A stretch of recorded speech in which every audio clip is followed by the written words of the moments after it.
Alright guys, I put on a Ricey exhaust tip on my car.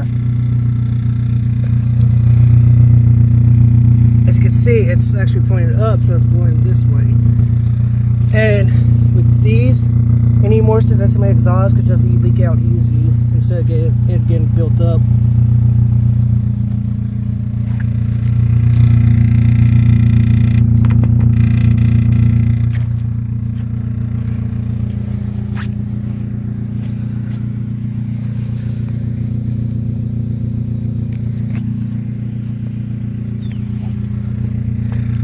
Must say, it actually looks pretty good.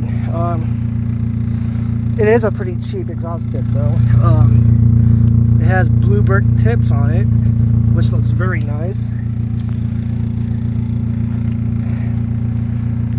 And it's the look that I was looking for it being a bit ricey. Doesn't really stick out that far from the back bumper. At least on the very bottom.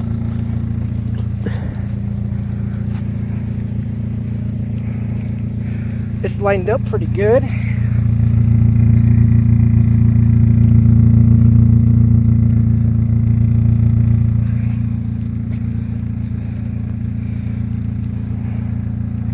So yeah, that's it.